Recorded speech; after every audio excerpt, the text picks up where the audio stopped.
Pour réaliser un aménagement extérieur, de nombreuses fonctionnalités sont regroupées dans l'onglet Paysages. Vous disposez entre autres d'une bibliothèque de végétaux liée à une encyclopédie botanique de plus de 7500 végétaux. Cliquez sur l'icône symbolisée par un arbre dans l'onglet Paysages pour accéder à cette bibliothèque. Sélectionnez un végétal dans votre catalogue et cliquez-le dans votre projet, que ce soit en 3D ou en 2D, pour l'insérer.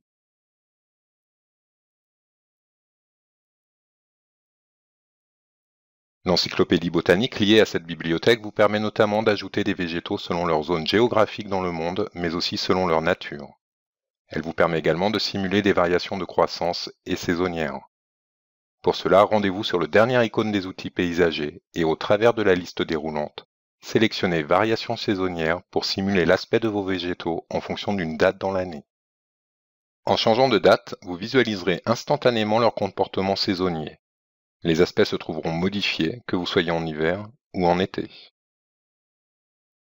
L'outil Croissance du végétal va vous permettre de simuler la croissance de vos végétaux sur le nombre d'années que vous indiquerez.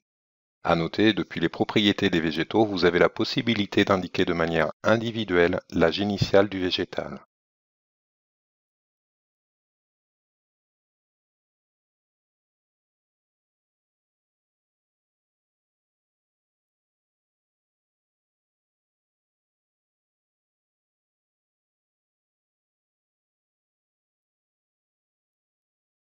La fonction remplissage contient une bibliothèque de surfaces de remplissage liée au terrain. Vous y retrouverez des surfaces de terre et d'eau entre autres.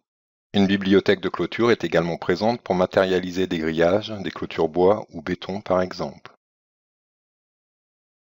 Cliquez tout simplement des points dans votre projet pour les tracer.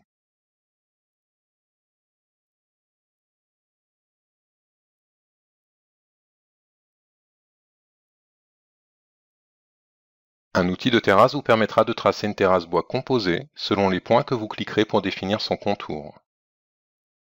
Vous retrouverez cependant dans l'onglet Construction un assistant de conception de terrasse. Sélectionnez dans un premier temps une terrasse dans votre bibliothèque et encore une fois il vous est possible de compléter cette bibliothèque en paramétrant un type précis de terrasse.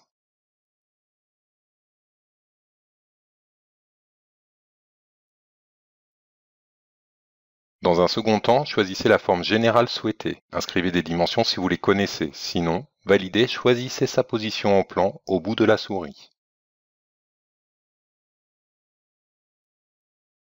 Cliquez dans votre projet pour l'insérer. Vous pouvez la déplacer dans son ensemble depuis la fonction Déplacer.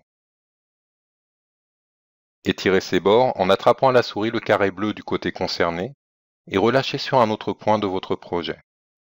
D'autres options s'offrent à vous sur cet outil de terrasse comme le positionnement de balustrades et d'escaliers automatiques. Les bibliothèques d'objets extérieurs comportent également des arroseurs et des luminaires. Comme pour les luminaires intérieurs, les spectres lumineux sont associés à des fichiers d'éclairage en fonction de leur type. Ils seront donc différents si vous choisissez un luminaire au sol ou en applique sur un mur. Parmi les autres objets extérieurs, vous retrouverez du mobilier pour positionner des tables de jardin par exemple, mais aussi des accessoires extérieurs dans lesquels vous retrouverez des voitures. À noter, comme pour l'aménagement intérieur, il vous est possible d'importer des objets 3D au format SketchUp, DWG ou 3DS pour alimenter votre bibliothèque. De plus en plus de fournisseurs comme Maison du Monde ou Ikea proposent gratuitement leur mobilier sur leur moteur de recherche d'objets 3D Google SketchUp.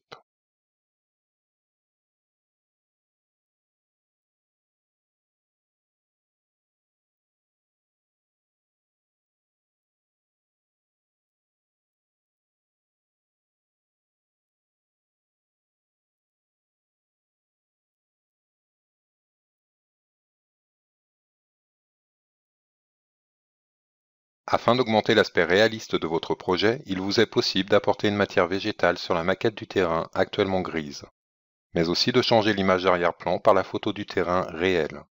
Cela permettra entre autres d'anticiper la réalisation de l'intégration sur site de votre projet pour un permis ou une demande de travaux. L'aspect du terrain ainsi que l'image arrière-plan sont modifiables depuis les paramètres du logiciel, accessibles dans le menu Paramètres en haut de votre espace de travail.